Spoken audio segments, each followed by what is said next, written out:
In a swamp, peat cutters find a wonderfully preserved 2,000-year-old human sacrifice victim. Welcome to USA Stories channel. Do not forget to subscribe and activate the bell button to receive all new updates. Now let's go to the story. In the 1950s, the Højgaard family, like many others in their little Danish community, needed gasoline. With spades in hand, they set out for the neighboring bog. When their tools struck something strange, they discovered a body that seemed as though it had recently died in the bog, despite their deep digging for peat. It seemed understandable in a way that the Højgaards would stumble into this site. After all, there had been a recent missing person in the region. However, more research revealed that the corpse wasn't that of the youngster who had vanished in Copenhagen. No, judging by the beard that stuck out from his chin, this body definitely belonged to a guy. So what was his identity and whereabouts? When police learned that the deceased guy wasn't from their era, they quickly recognized they were in over their heads and weren't equipped to handle the situation when they arrived on the site intending to look into a crime. As it happened, he passed away thousands of years before being found and was astonishingly preserved in the bog. Police in the Danish town of Silkeborg responded to a strange call on a Monday morning in May 1950. 2 days before, brothers Emil and Viggo Højgaard had wandered into a bog some 10 kilometers west of the town, accompanied by Viggo's wife, Greta. Their intention was to remove peat from the marshy areas and utilize it for fuel. But as they were excavating, they came across another object. A deceased corpse discovered by the Højgaard family was concealed within the layers of peat.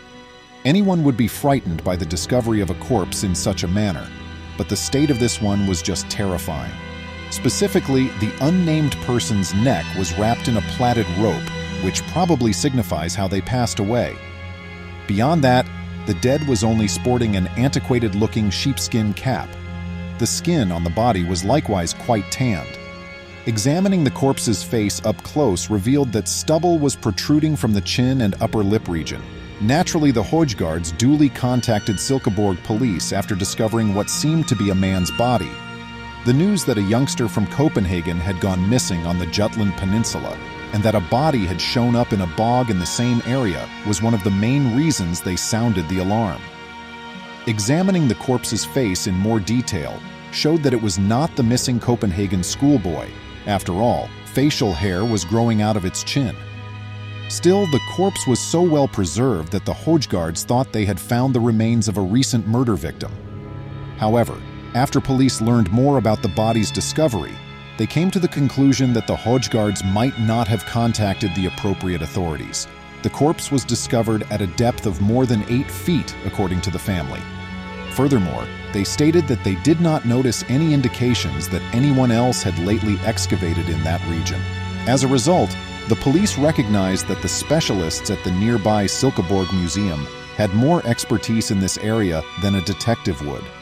Newspapers began to publicize the amazing tale of the body found in the peat in the meantime. According to the Silkeborg Museum website, they originally began calling the body the Man from Bogville. However, it's believed that professor and archaeologist P.V. Glob gave the organization its current name. When the bog corpse was discovered, Glob responded to the call and began calling to him as Tollandman in honor of the Højgaards. They had, after all, discovered the corpse and were from the adjacent community of Tolland. Decades of study and inquiry of the immaculately preserved body began with the discovery of Tollandman. But first, the body needed to be removed from the bog, where it was supposed to lay, by specialists from the Silkeborg Museum. The brothers who had first discovered the body assisted them once more. To safeguard Tollandman, the Højgaards and museum employees constructed an enclosure around him. They accomplished this by excavating a space in the earth sufficiently enough from the corpse to provide him with a peat platform to rest on. After completing the sides, the excavating team gradually built the bottom of the box by inserting each board through the peat one at a time. After they had sealed it up and put a cover on top, Tollandman was safe enough to travel to his new home. Remarkably, nobody had come into contact with the body while constructing the box. Tolland. During man's voyage, a horse-drawn carriage would transport his box packed with peat from the bog to a train station in Moseland. From there, a train took him to Copenhagen's National Museum. There, specialists would carry out more excavations on the body to discover more details about the individual they had discovered, such as his true age and manner of death. The corpse of Toland man stuck in peat took 8 days to reach the National Museum. The professionals working there were perplexed by his look. They weren't sure what to do with him because he didn't arrive with a note or description.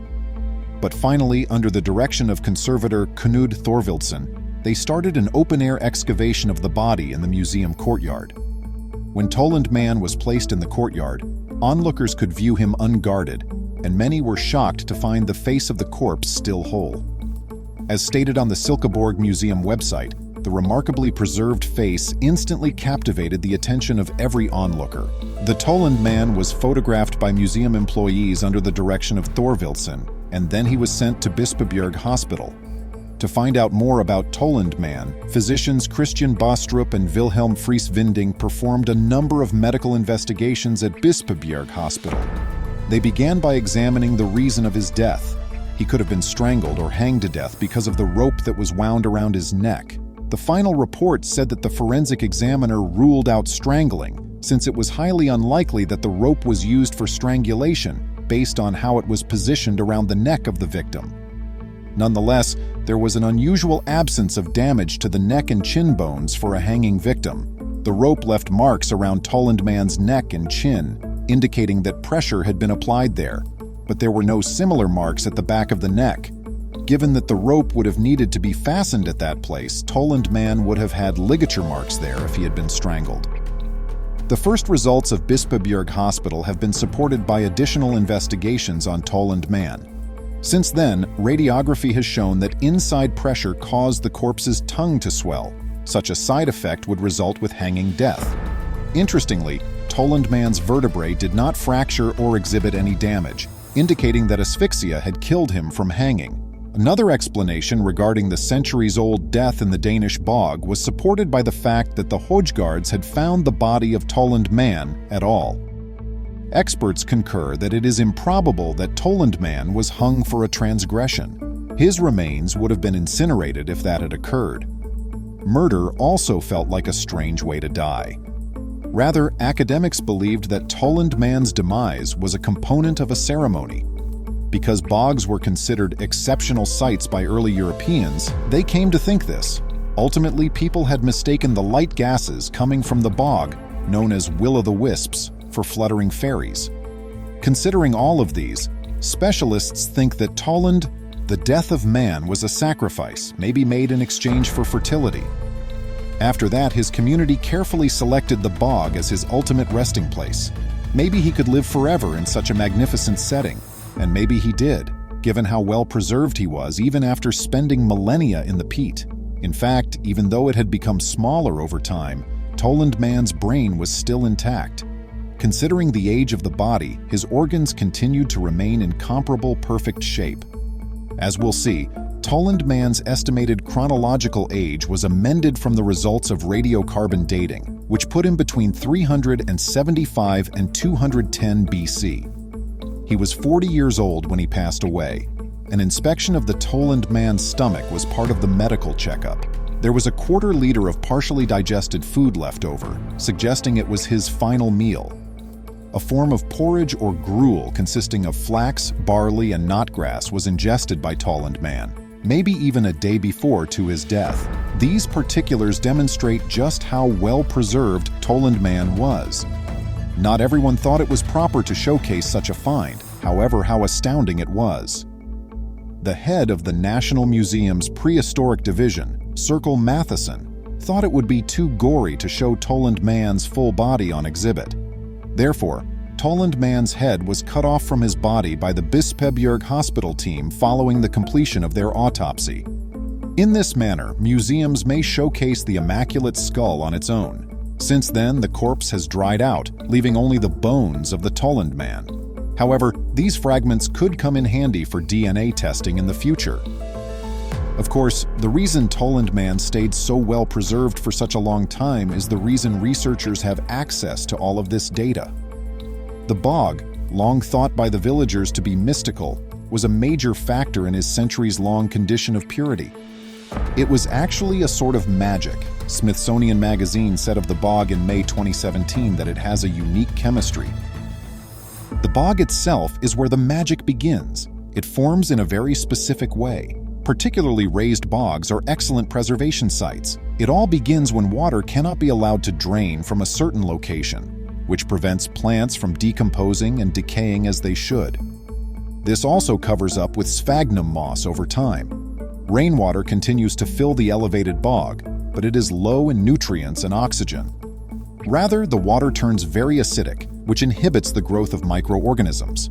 Because of these two factors, an elevated bog is the best site to keep a person preserved for years, or, in the case of Toland Man, centuries. Particularly in the instance of Toland Man, the surface of his body shows the impact of the bog water. His hair and nails were also transformed to leather by the acid. Then, as the bog's sphagnum moss supply ran out, it released sphagnum, the polymer that bears its name, into the water. Sphagnum also had a role in Toland Man's preservation. It did this, among other things, by chemically binding nitrogen to stop bacteria from growing.